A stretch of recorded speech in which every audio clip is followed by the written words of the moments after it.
O Mubarak, for you is my prayer. O Mubarak, for you is my prayer. May you keep ascending success, success. Alhamdulillahi Rabbil Alameen. Wassalatu wassalamu ala Sayyidil Mursaleen. Amma ba'd, fa'awudhu billahi minash shaitanir rajeem. Bismillahir Rahmanir Rahim. As-salatu wassalamu alayka ya Rasulullah wa ala alika wa ashabika ya Habiballah. As-salatu wassalamu alayka ya Nabiyallah wa ala alika wa ashabika ya Nurallah. Viewers of Madani Channel, we begin by giving you a blessing of reciting Durud Pak upon the Prophet of Allah sallallahu ta'ala alayhi wa sallam. The Prophet of Allah sallallahu ta'ala alayhi wa sallam is reported to have said that whoever desires that Allah Azza wa Jal is pleased with him when he presents himself in his court, then he should send salat upon me in abundance. Sallu ala al-Habib sallallahu ta'ala ala Muhammad sallallahu alayhi wa sallam. Viewers of Madani Channel, please make a habit of reciting Durud Pak upon the Prophet of Allah sallallahu ta'ala wa sallam on a daily basis. And when you listen to these virtues of reciting Durud Pak, many times you hear in abundance, meaning that in quite a lot. The pious predecessors have said that those people who recite 313 times Durud Pak a day minimum, they will be classified amongst those people who recite Durud Pak in abundance. Now, how long does it take to recite Durud Pak over 313 times? 5 minutes, 10 minutes? And if you can spend 5 minutes a day, 10 minutes a day, and on the day of judgment, Allah Azza wa Jalla is pleased with you, then it's an easy thing to achieve. So please try and make a habit of reciting Durud Pak upon the Prophet of Allah sallallahu ta'ala wasallam on a daily basis. Viewers of Madani Channel, it's stated on page 185 of Sirat-e-Mustafa, a book that's been published by Maktabat al-Madina with reference to Sahih Bukhari. It is stated there that as the migrant Sahaba arrived in Medina, completely empty-handed and without any provisions, and left their families behind, they would feel lonely and out of place in a foreign land without any provisions. And they would feel the pain of being separated from their families. There is no doubt that the Ansari Sahaba did everything they could to host the Muhajirin and bring them happiness. But the Muhajirin did not like depending on others for a long time, as they were used to eating from the earnings of their own hands. Hence, there was a need to put something in place and take away the concerns of the Muhajirin and set up an independent means of livelihood for them. And that is why it is stated in this book that the Prophet of Allah sallallahu alaihi wasallam decided to establish a relationship of brotherhood between the Ansar and the Muhajirin, so that the loneliness of the Muhajirin and the sense of lack of support could be removed. And by becoming each other's helpers, the issue of the Muhajirin's livelihood could also be resolved. Thus, after the construction of Masjid al-Nabi, the Prophet of Allah sallallahu alaihi wasallam, he gathered the Ansar and the Muhajirin in the house of Sayyidina Anas bin Malik radiyallahu ta'ala. And the number of Muhajirin at that time was between 45 and 50.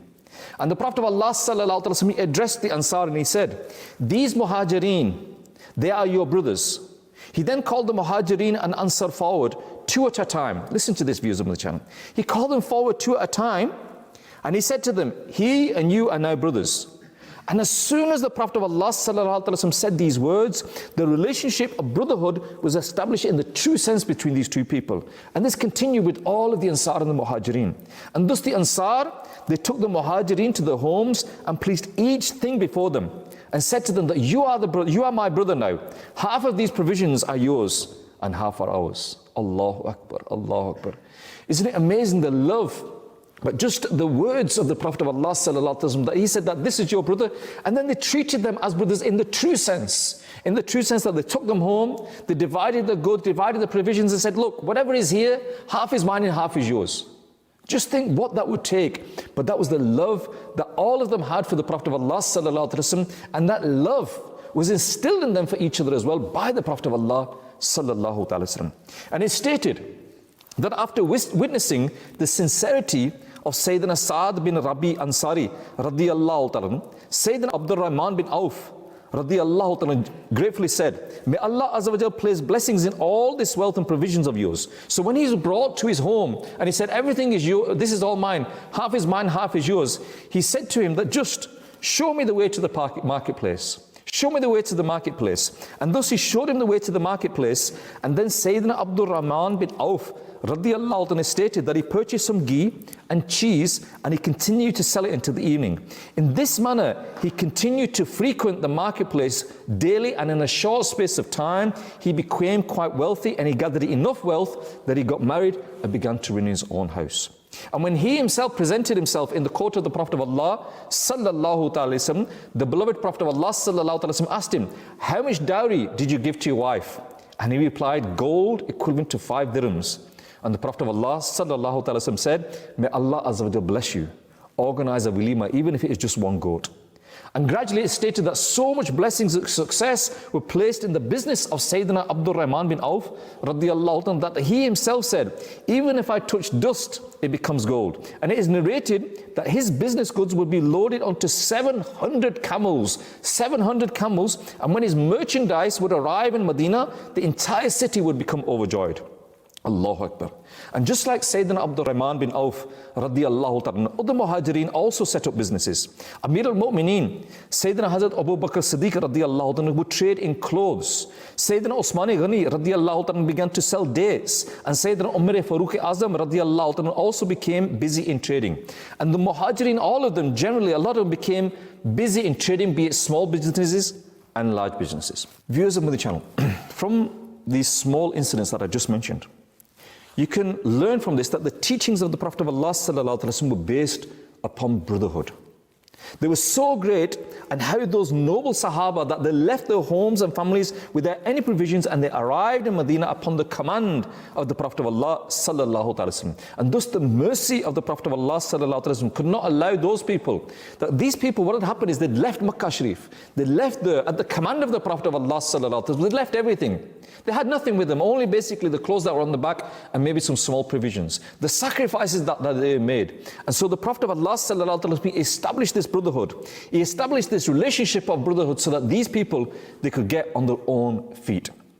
Allahu Akbar. This great display of love, viewers of Madani Channel, affection and unity, which is very important, viewers of Madani Channel. This great display of love, affection and unity between the Muhajirin and the Ansar was so accepted in the divine code that Allah Azza wa Jalla revealed the verses in praise of those honorable personalities.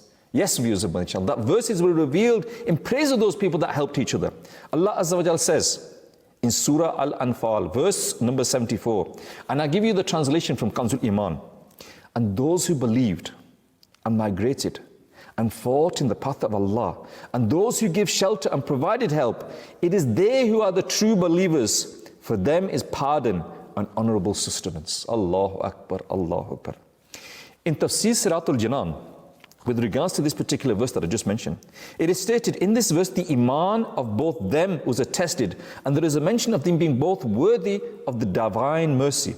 The purpose of the verse was to mention the greatness and excellence of the Muhajirin and the Ansar. For the Muhajirin, they left their ancestral home for the sake of Islam. They were willing to leave their friends and family, and they did not think about their wealth, properties and gardens or anything. Likewise, the Ansar welcomed the Muhajirin in Medina in such a manner that they made them equal partners in their own homes, wealth and provisions. They are true and complete believers. They are granted forgiveness for their sins and an honorable sustenance in paradise. Allahu Akbar. With regards to the Ansar, viewers of Madani Channel, they have also been mentioned in a hadith, with the blessed hadith of the Prophet of Allah sallallahu alaihi wasallam. The Prophet of Allah sallallahu alaihi wasallam has praised them in several places. It is stated that Sayyidina Anas radiallahu ta'ala said that the Prophet of Allah sallallahu alaihi wasallam saw some children and women returning from a wedding, and the Prophet of Allah sallallahu alaihi wasallam stood up and he said this twice: "O Ansar, you are more beloved to me than all the other people. O Ansar, you are more beloved to me from all other people." Allahu Akbar. Viewers of Madani Channel, remember that this is not only an example of brotherhood, unity and religious affection in the age of the Prophet of Allah sallallahu alaihi wasallam. Rather, the Prophet of Allah sallallahu alaihi wasallam established these relationships of love between tribes that were ready to fight. These tribes previously, they fought amongst each other. They were willing to kill each other, and they did kill each other, and many battles took place between these. It is stated that when the Prophet of Allah sallallahu alaihi wasallam announced his prophethood, there were 2 Arab tribes known as the Aus and Khazraj, and some non-Muslims living in the city of Medina. The Aus and Khazraj used to live with great unity and harmony, but in accordance to the nature of the Arabs, they began to fight. until the final battle took place. And it is mentioned that the battle of Bu'as in Arab history took place. And in this battle, it was so deadly, it's stated, that almost all the well-known and brave members of both of these tribes were killed. Thus, both of these tribes were severely weakened. However, after accepting Islam and through the sacred teachings of the Prophet of Allah sallallahu alaihi wasallam, the old rivalry between these tribes came to an end, and they both began to live together in harmony. And again, the account of this is mentioned in the Quran, where Allah Azza wa Jal says in Surah Al-Imran, verse 103, and remember Allah's favor upon you. When there was enmity between you, He brought your hearts together in love. So due to His grace, you became brothers with one another. Allahu Akbar. Allahu Akbar. Again, with regards to this verse, viewers in the channel, it is stated in Tafsir Siratul Jinan. And before I read out this tafsir that is mentioned, again, we keep on mentioning this Tafsir Siratul Jinan. I would humbly request that all of the viewers of my channel, those that can read Urdu, download the Tafsir Siratul Jinan or get the copies of it. You know, I've met so many scholars that when they've read the tafsir, you know, they said to us that this tafsir is so unique. That when people do, they said that when a lot of people have done tafsirs in the past, they've cut a bit from here, copied a bit from there, pasted it together, and mangled it together. But this tafsir is so unique that I've mentioned in front of many, many scholars that they praise the tafsir to such a high level. So I would humbly request that all of us get this. And inshallah, Dawud Islam is working behind the scenes to get this translated into English. And inshallah, I pray that that day comes soon, where we can also distribute and read Tafsir Siratul Jinan in English as well. But those of our viewers that can read in Urdu, please get a copy of this. If you cannot get a copy of this, then download this copy. With regards to that verse that I mentioned, viewers of my channel, Tafsir Siratul Jinan states, and remember the favors of Allah Azza wa Jal, out of which one favor is that, O Muslims, remember, when you were enemies of one another and you were fighting for a long time to such an extent that war between these two tribes continued for 120 years. Yes, one battle that continued for 120 years. And as a result of this, killing and bloodshed would occur day and night. But through the blessings of Islam, animosity and enmity was removed, and mutual love took its place. Allah Azza wa Jal removed all of your animosities to the beloved Prophet of Allah sallallahu ta'ala wasallam. He extinguished the fire of war and created feelings of love and affection amongst these tribes. Just think of these two tribes that have been fighting for 120 years, constantly battling each other, the amount of bloodshed that would happen. But then Islam came. Allahu Akbar. The teachings of the Prophet of Allah sallallahu alaihi wasallam came, and as a result of that, the enmity, that hatred was removed, and love and unity was placed in their hearts. The beloved Prophet of Allah sallallahu alaihi wasallam, it is stated, he made them brothers of each other. Otherwise, these people, due to their disbelief, had reached the edge of the pit of hell. And if they would have died in this state, it is stated in the Tafsir Siratul Jinan, that if they would have died in that state, then they would have gone to hell. But Allah Azza wa Jal granted them the treasure of Iman through the means of the Prophet of Allah sallallahu alaihi wasallam, therefore saving them from destruction. Viewers of my channel, these accounts that we just mentioned, and again I keep on saying this, that when these accounts are in the Quran, they're there for a reason. When these hadiths are maintained, they're there for a reason. When these events that took place and the accounts of them are maintained, it is there for a reason. And this is a lesson for us of what love and unity we should have to us, amongst us. The love and unity that we should have amongst our brothers. But if we look around us today, viewers of my channel, we see that rather than having this love amongst us, rather than having this unity amongst us, rather than having this mindset to help each other, we've got this animosity, hatred amongst each other. And in today's world, it's even getting worse. And there are many, many reasons for this. People have said that, oh, because we have so much money now, we don't need each other. And because we don't need each other, we fall out with each other easier. But even then, even when people don't have money, then there's still that animosity there. There's still that hatred there. They're still looking at other people and trying to degrade them or bring them down, or they've got that hatred with them and they'll fight with each other.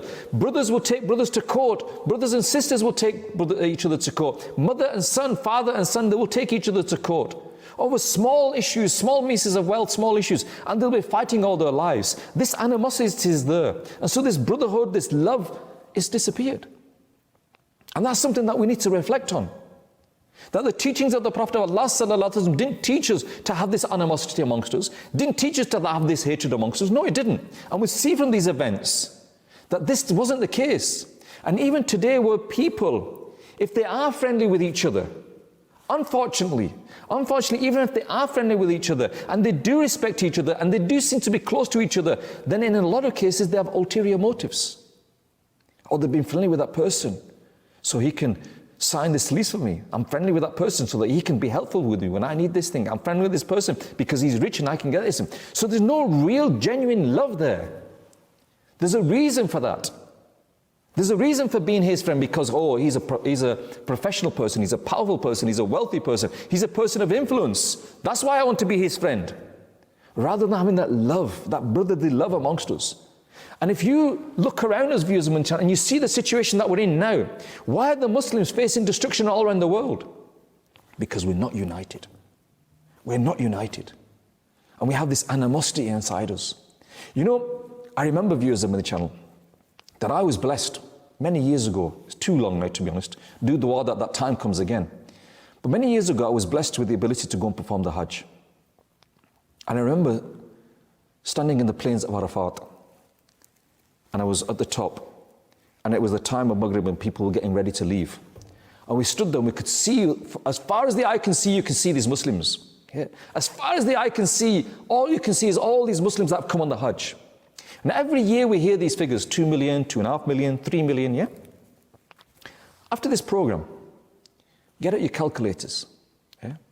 Because I remember saying at that time that these 3 million people, if these 3 million Muslims were united, which enemy could touch us?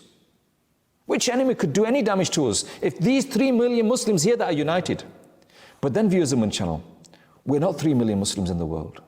We're nearly 1.8 billion Muslims. And that 3 million, if you do the calculations, it represents 0.001% of the total Muslim population of the world. Just think if the Muslims were united, if we had that brotherly love amongst ourselves, then nobody could affect us.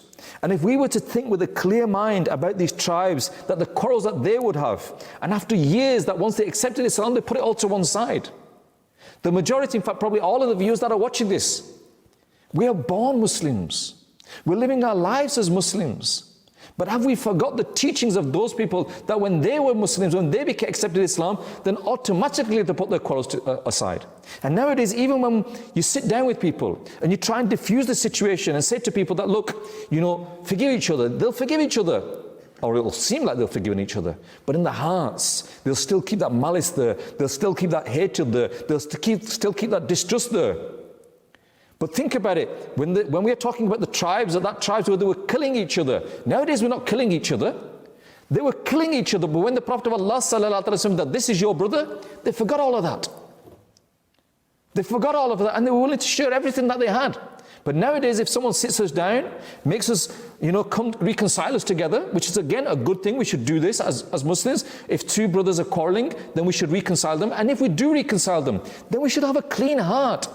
And we should walk away from the reconciliation completely forgetting. What we do is we think, yeah, okay, I'll forgive him, but I'll remember this. I'm not going to forget that he did this to me, he did that to me, he did this to me. And if that happens, if he goes against his word, then I'll do this to him. We go away from that reconciliation with a negative thought. We go away with that reconciliation with already a plan of how we're going to take revenge if he continues to do something. Yes, we've told him not to do this. I've agreed not to do this. But if he does, then watch what I do.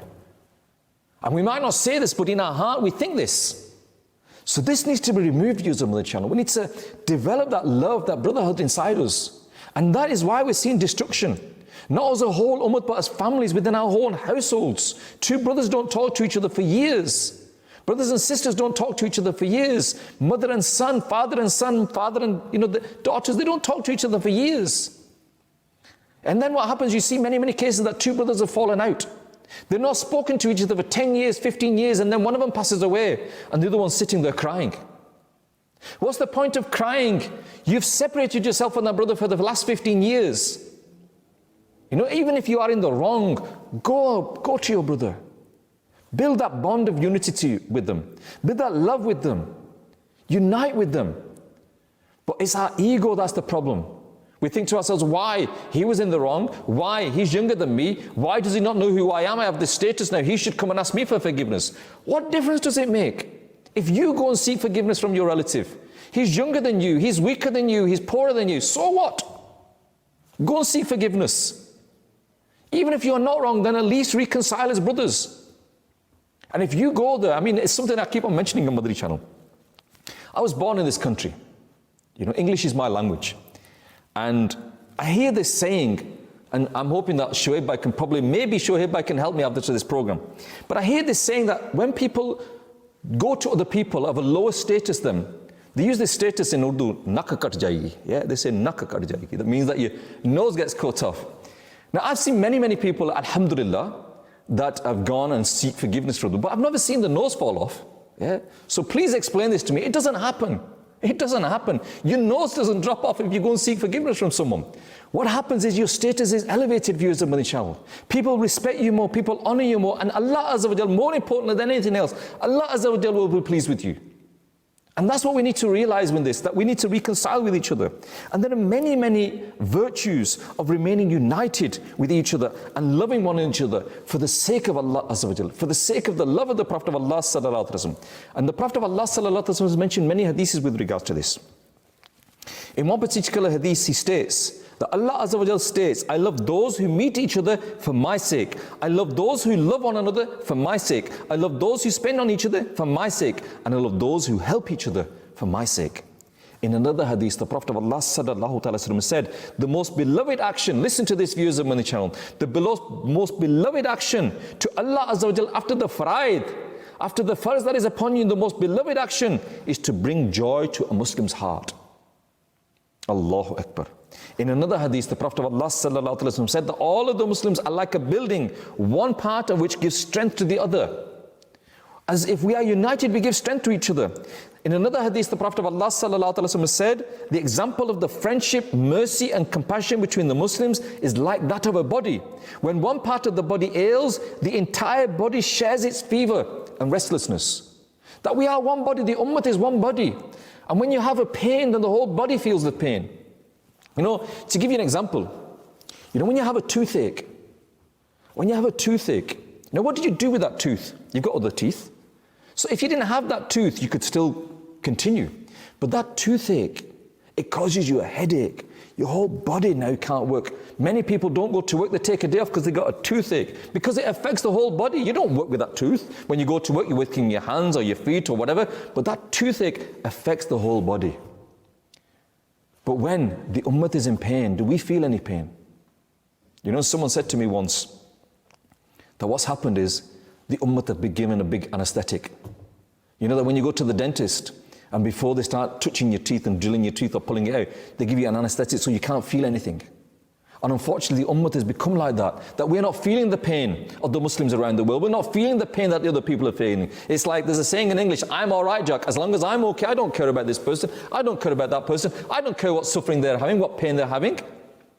As long as I'm okay.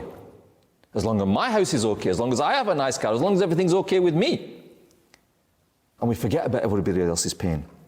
The Prophet of Allah Sallallahu Alaihi Wasallam said that on the day of judgment, the most beloved to me and the closest to my gathering will be those who have the best character amongst you and are gentle. They have love for the people and people love them. The most despised and furthest from my gathering on the day of judgment will be those who speak excessively, convince people through false acts, and the arrogant people as well. Which group are we in, viewers of the channel? Are we amongst those people who spread love? Or are we amongst those people who spread malice? In another hadith, the Prophet of Allah Sallallahu Alaihi Wasallam said, a believer is one who is loving and one who is loved. The one who does not show love nor is loved has no goodness within him. And the best of people is the one who benefits others. Allahu Akbar. You know, there's another hadith in which the Prophet of Allah Sallallahu Alaihi Wasallam, he saw a funeral passing by. And people were speaking good about that person. And the Prophet of Allah Sallallahu Alaihi Wasallam said that if a person passes away and people speak good about that person, then paradise is wajib for that person. Subhanallah. But another funeral took place, and when that funeral went by and people were talking bad about that person, the Prophet of Allah Sallallahu Alaihi Wasallam said that when a person passes away and people remember them with bad words, then hell is wajib for that person. Viewers of the channel, if we were to pass away today, what would people think about us? Look at your family inside your house. I'm talking to the brothers now. What would your wife think about you? What would your children think about you? Yes, they'll be sorry, but have you given them the comfort and love that they deserve? Similarly, the sisters with regards to your husbands. Similarly, those families with regards to your neighbors, your workplace, the environment that you work in. Do people think favorably about you? And someone once gave a beautiful example that if you're living in a community, and if you were to move from that community to another community, would that community miss you? Or would that community be happy that you're gone? If that community would miss you, then inshallah Azza wa Jal, we have hope. Where if that community is glad that you've gone, shukr, they do dua, thank God, he's gone, then we need to reflect on ourselves. What is our status in the community today? And so we've just heard, viewers of Madani Channel, the virtues of staying united with one another and the importance of friendship and compassion. The accursed shaitan, viewers of Madani Channel, he will never want, listen to this, he will never want Muslims to overlook their personal problems and issues and stay together. These are all shaitanic whispers. Therefore, stand united with one another and make all the attacks of shaitan unsuccessful. Because even nowadays what happens is, in many cases, there's Chinese whispers. And when I say Chinese whispers, is someone will tell you something and tell someone else something, and he'll get to you, and you rather than finding out what actually happened, you just assume, oh yeah, he's right, so he's wrong. You know, viewers of Madani Channel, I want to give you a bit of advice here. There is information and there's confirmation. And there's a difference between information and confirmation. If someone gives you some information, someone says to me, oh, Shoaib Bhai said this about you, Shoaib Bhai did this. I should not just take him at his word. I should go and see the brother and say, Shoaib, did you say this?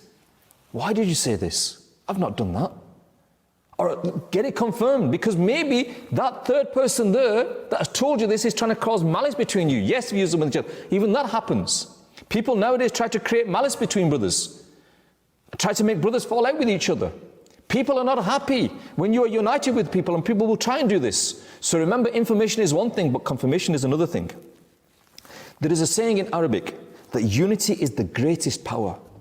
Unity is the greatest power, and this is the reality. When united and sharing compassion and affection with one another, we can face the greatest challenges. You know, when you have any problem in your life, when you are together, when you are as a team, when you work as a team, then no matter what happens, you can overcome them problems. But when you're on your own, then a small problem can cause a huge problem for you. You know the saying in Urdu, ik ik yara, 1 1 11. You know, 1 and 1 makes 11.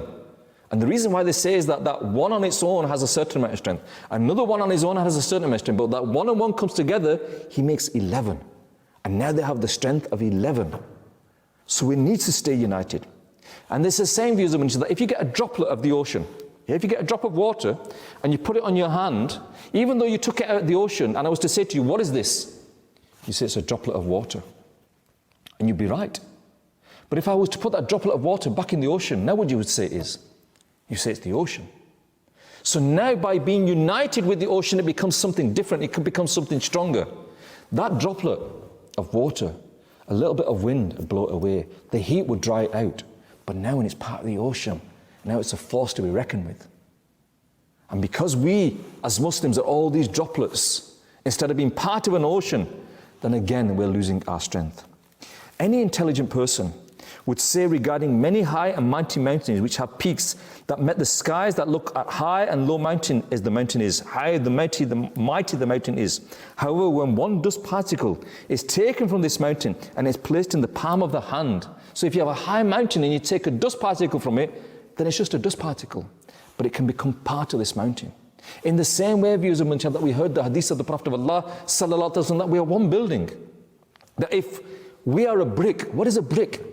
A brick, okay, is something that can do something, but a brick is not a wall. A brick is not a house. A brick is not something that can create something for you, some protection for you. You need a whole wall to do that. And to do that, you need to be united. And if you are united with each other, then nothing can affect us. And we realize, viewers of Madani Channel, that unity is such a great treasure.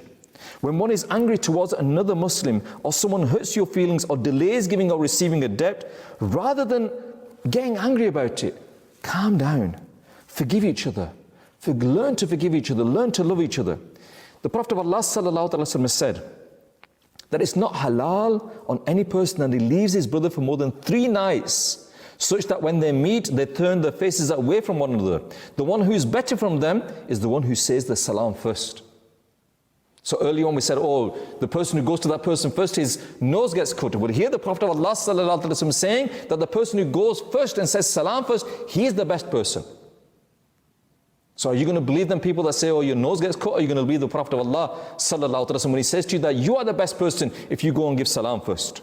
In another hadith, the Prophet of Allah sallallahu alaihi wasallam said, do not turn your backs on one another, neither have enmity towards one another, neither have jealousy, neither become the one who cuts ties. O bondsmen of Allah, become brothers with one another. A Muslim is a Muslim of a brother. He does not oppress him, nor does he deprive him, nor does he disgrace him. These are the identification, the criterion that develops within us that you are a Muslim if you do this. The Prophet of Allah sallallahu alaihi wasallam told us in so many hadiths that this is what you need to be like. But we stay away from this. It is stated once that Sayyidi Ala Hazrat, rahmatullah ta'ala, he used to go and visit a certain person. And one day he went and visited that person. And when he visited that person, a poor person came in. And that poor person, he sat down on, in the Indian subcontinent, they have these like beds that are made out of wood and string. They call them charpai. And that poor person sat on that bed. Now the host, Sayyidi Ala Hazrat, rahmatullah ta'ala, he wasn't the host. He looked at that person with anger and said, how dare you as a poor person sit on that place? And that poor person, out of embarrassment, got up and left. Sayyidi Ala Hazrat, rahmatullah, he didn't say anything at that time. A few days later, that same person now came to visit Sayyidi Ala Hazrat radiyallahu ta'ala. And when he came and visited him, at that same time, a barber came. A poor barber came, and he was coming to trim the mustache of Sayyidi Ala Hazrat rahmatullah ta'ala. And that rich person was sat next to Sayyidi Ala Hazrat that had come and visited him. And when that poor person came, he stood there waiting. And Sayyidi Ala Hazrat said to him, why are you waiting? Why are you sitting over there and come here under the shade? Come here and sit next to us. We're all brothers. There's no difference between me and you. Come and sit here. And he made him sit next to him. And that person had arrogance inside him. And what did he do? He got up and out of disgust, he left that place and he never came back. But this is how the pious predecessors dealt with it. That they showed by example how to live their lives. That we should respect each other, not because they are rich or they are poor, whatever they are. If they are Muslims, we should respect them. But do we? It is stated that whilst instructing, this is a beautiful waqi of Yusuf channel. Please, listen to this carefully. Whilst instructing his student, the leader of the millions of Hanfis, Sayyidina Imam Azam Abu Hanifa rahmatullahi ta'ala, said to Sayyidina Yusuf bin Khalid rahmatullahi ta'ala, listen to this. Necessity consoling, patience, forbearance, good mannerism, and vast-heartedness upon yourself. When you become aware of someone's evil, then make way for his reform quickly. And when you become aware of someone's quality, then pay more attention to him and be more inclined towards him. Keep meeting him who meets you and also him who doesn't meet you. Be good to him who is good to you and also to him who is bad to you. Adopt the habit of forgiving and pardoning and keep inviting towards righteousness. Stay away from useless activities. Forgive him who harms you and rush into fulfilling people's rights. Go to inquire after your Muslim brother if he falls ill, and inquire after him through your servants as well.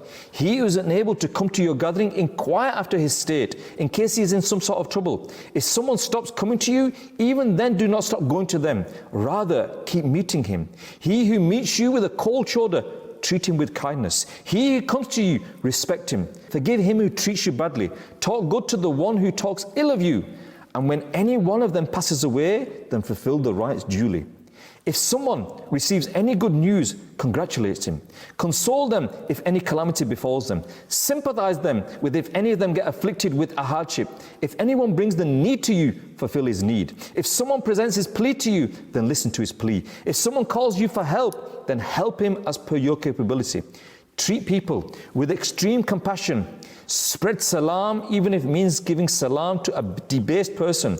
Keep fulfilling people's permissible desires. Be gentle to them and forgive them. Do not express despise or displeasure to anyone. Become accustomed to them as if you are one of them.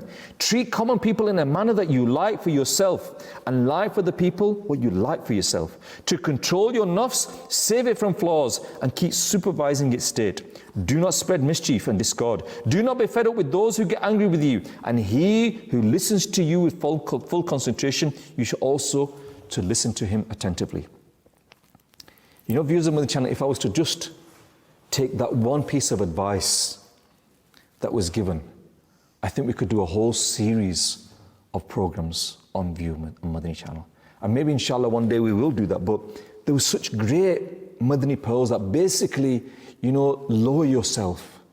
If someone doesn't give you salam, give them salam. If someone's angry with you, then still continue to. If they don't come and see you, still go and see them. Humble yourself, be grateful. Don't be, just because they're like that. Yeah, what happens is sometimes people are very nice people, or it would appear that very nice people, but when someone's bad with them, you see the different side of them. Your character should not change depending on who's in front of you. Your character should be good with those people that praise you, in the same way it should be with those people who don't praise you. Those people that are angry with you, those people that don't talk to you, your character should be the same with them. Or why should I go and ask about him in the hospital? He never asked about me. Why should I go to the funeral? They never came to my funeral when that happened to me. They never did this. And we bring up all of this. You know, we have this invisible diary, so to speak, that he did this, he did this, he did this. And we make a note of it, a mental note of all of those things that they did. And then what happens is when a situation arises, well, I'm not going to do it because he didn't. Why should I? Because he didn't do this. I remember, indeed, when that happened to me, he didn't help me. When I was in problem, he didn't come and help me. When I had this problem, he didn't say anything to me. When my family members were ill, they didn't come and ask. When my family member passed away, they didn't come to the Nawaz al-Jannah. Why should I? Because the Prophet of Allah sallallahu alaihi wasallam has praised you for doing it, so do it. If you want to become those amongst those people who in the sight of Allah Azza wa Jalla praise, then do it. With regards to this, let's see, I'm just going to mention a few sayings of our pious predecessors with regards to this. The fourth Khalifa, Amir al-Mu'mineen, Sayyidina Hazrat Ali radiallahu anhu, he stated, necessitate establishing brotherhood upon you, for they, i.e., the good friends, are your support in this world and in the hereafter as well. Sayyidina Abdullah bin Umar radiallahu anhu stated, by Allah, if I fast during the day and do not perform iftar, perform qiyam all night long without sleeping, and keep spending in the path of Allah Azza wa Jal with small intervals, but the day I die, that day I don't have the love of Allah Azza wa Jal's pious bondsman and enmity of his disobedient people in my heart, then all of these things will not benefit me at all. Allahu Akbar. Sayyidina Fuzail bin Ayad Rahmatullahi ta'ala stated, alas, you desire the neighborhood of Allah Azza wa Jal with the prophets, the Siddiqeen, the martyrs and the righteous people in Jannat al-Firdaus. But have you performed any action for the pleasure of Allah Azza wa Jal? Have you abandoned any desire for His pleasure? Have you ever controlled your anger for His displeasure? Have you ever mended a severed relationship? Have you forgiven any mistake of your brother for his sake? Have you ever distanced yourself from any close relative for the sake of Allah Azza wa Jal? Have you brought a distant person close to you for the sake of Allah Azza wa Jal? These are the questions that we need to ask ourselves, viewers of Madani Channel. Sayyidina Mujahid Rahmatullahi ta'ala stated, when those loving each other for the sake of Allah Azza wa Jal meet each other and smile by looking at each other, then their sins are forgiven the way dry leaves fall of the trees in winter. Allahu Akbar. Allahu Akbar. Viewers of Madani Channel, we need to remove this malice, this hatred from us. And there are certain different ways, and we're going to very, very quickly mention, because this Bayan seems to be getting longer and longer. But very, very quickly, I just want to mention a few things that we need to remove from ourselves. One is each other. Who knows who is best in the sight of Allah Azza wa Jalla? We don't know. Just because I've got a beard and I'm wearing an imam sharif and I'm wearing these clothes and I'm sitting here on Madani Channel and talking to you today, that is no guarantee that I'm better than any of you. I could be the worst amongst you, and I probably am the worst amongst all of you. There is no guarantee. So I should never think that I'm better than anybody else, and we should never think that we are better than anybody else. And if we humble ourselves and always think of ourselves as being the lowest of the low, and if we look at the pious predecessors, that was their mindset, that they always would think themselves as the lowest of the low. They would always, no matter how, they would spend all of the lives worshipping Allah Azza wa Jalla, but they had this fear of Allah Azza wa Jalla that they were going to be punished and they would enter the hellfire. They would have this fear that they would lose their iman, and we don't have any of this. So number one, we think that we are better than others. And number two, we don't have this fear of Allah Azza wa Jalla in our hearts that we need to develop. That by me being arrogant, by me being prejudiced, am I pleasing Allah Azza wa Jalla? These are the things that we need to remove from ourselves. Malice and hatred. That's another two things that we need to remove from our hearts. This malice, that inside our hearts we have this thing inside us that constantly we think bad about that person. Even when that person does a good thing, we still think it's bad. You know, no matter what that person does, he can never be right in my mind. That is wrong. And we need to change that inside ourselves. Remove that hatred inside ourselves. That hatred, that malice is not going to benefit us one iota. And so you know what happens is sometimes people say, oh, you're a bit simple, you are. He's doing this to you. He's doing that to you. And still you have no hatred for him? What kind of person are you? He's causing all these problems for you and you're not trying to get revenge. You're not trying to do this. You're not trying to do that. Tell me, viewers of my channel, by getting revenge or having this malice and hatred in your heart for that person, what are you going to achieve? A few moments of happiness. Oh, I got my back on him now. I sorted him out. Yeah, he's never going to be able to say another word to me. Yeah, I've ruined his business forever. He'll never be able to stand on his feet again. I'm not going to congratulate you for that, brothers. That's nothing to be congratulated for. Congratulations is to that person that can remove that malice and hatred from his heart and continue to love people no matter what they do to them. And this is what we need to do. This telling tales as well. Again, the issue that I mentioned before about information and confirmation. People tell tales. We should not be amongst those people who are telling tales. You know, even if, for example, the example I gave you earlier on, that someone said that someone comes to me and says that, oh, Shoaib said this about you. Rather, if that person had heard that Shoaib had said that, then what he should do is, even if it's not true, and these are where you get the permission to tell lies, viewers of my channel. He said to Shoaib, why are you saying that? Halabai is always praising you. Halabai thinks you're a fantastic person. And then at the same time, if he realizes that I have any enmity for this brother, then he should come to me and say, you know what, Shoaib is always praising you. He thinks you're fantastic, yeah? And I think you should get together and, invite him to your house. And what would that create? That, inshallah, would bond the people to each other. Another thing, that if you want to build love, if you want to remove this malice, this hatred, and you want to build love and unity amongst yourselves, is to smile. A smile is so infection. You know, they say that a smile is a sunnah of the Prophet of Allah, sallallahu alaihi wasallam. A smile is a sadaqah, a way of giving in charity. And if you smile in front of someone, what impact it has in front of them. But if you meet them with a stern face, yeah, that person's not going to have any love or respect for you. But automatically meet them with a smile. And nowadays what happens is our meet and greet is also become a formality. Yeah, we just, yeah. And we're shaking their hands and we're not even looking at the person in the face. We're not asking about them. Okay. And we're not really. And again, how are you going to instill love in the hearts of people in front of you if you are like that? And we need to learn to be forgiving of each other. We all make mistakes. Nobody can claim here that they've never made a mistake in their life. But what happens is because he made a mistake, I'm never going to forgive him. And we develop this attitude inside ourselves that we don't forgive each other. I'm not going to forgive him. I'm not going to forgive anybody. But Ya Allah, please forgive me. We want Allah Azza wa Jal to forgive all my sins, but I'm not going to forgive him or him. No way will I ever do that. Again, think, is that right? We want to be forgiven for all of our shortcomings. And how many shortcomings have we got? How many sins have we committed? Ya Allah, forgive us for all of those sins, but I'm not going to really forgive anybody else. That is not right. Learn to develop forgiveness inside you. Learn to have that soft heart inside you. Learn to be gentle inside it as well. And as we heard earlier on, also learn to give salam to each other. Be the first to give salam. You know, the love that can be developed by just giving salam is amazing. I remember many years ago traveling here in the UK, and I stopped at a service station. And I went into the service station and I was walking past the shops inside the service station. And there was a shop, and in the queue for the shop there was these people queuing up to buy things. And there was one Muslim, I think a Somalian brother, had a hat on, he had a small beard and he had the jubbah on. And he saw me and I saw him, yeah. And he put his hand to his chest and I could see his lips moving, giving me salam. And I put my hand to my chest, because he was so far away, my lips also moved and I gave him salam. And I thought to myself that, that Muslim brother, probably never going to see him again. But just by his action, what love has he put in my heart? And just by me also replying to that, I hope and I pray that I put love in his heart as well. Even though I'm never going to meet him again. Inshallah, we'll meet on the Day of Judgment, inshallah. But that love that was generated by that person, I didn't even know.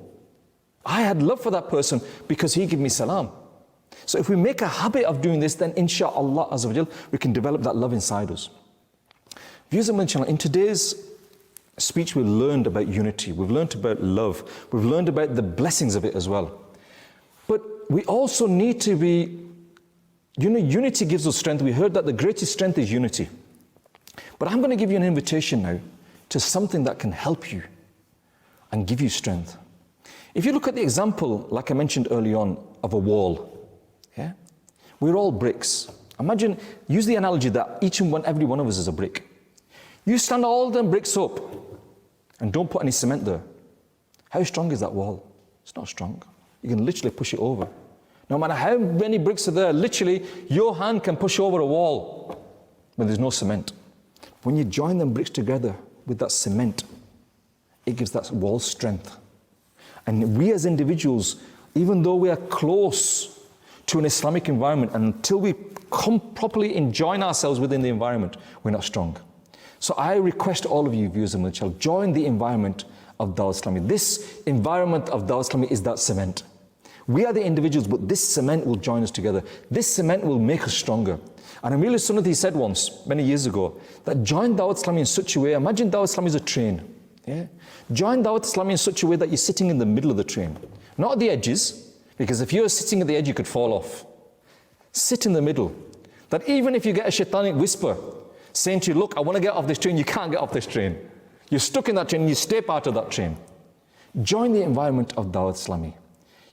When you join, you are a droplet, you join that ocean, and inshallah Azza wa Jal, Dawah Islami will give you that ocean of love of the Prophet of Allah sallallahu alaihi wasallam in your heart. Dawah Islami will give you that ocean of love for the Sunnah of the Prophet of Allah sallallahu alaihi wasallam. Become that brick in the wall of Dawah Islami, and that wall will become a defense for you against the shaitanic whispers of shaitan. That wall will become a defense for you to protect you and your family from the shaitanic whispers of Islam. So I humbly request you not only to forgive each other and become united with your brothers, but I humbly request each and every one of you to join the environment of Dawah Islami, to become part of this, where you will learn the love of how the Prophet of Allah sallallahu alaihi wasallam distributed this love, how the Sahaba Karam implemented this love, and how this love was passed down to us through generations. Become part of this movement, inshallah Azza wa Jal, to protect your iman and protect the iman of everybody around you. And that is the mission statement of Dawah Islami viewers of Madani Channel, that I must strive to rectify myself and rectify the people of the whole world. I pray to Allah Azza wa Jal, if I've said anything wrong, may Allah Azza wa Jal forgive me.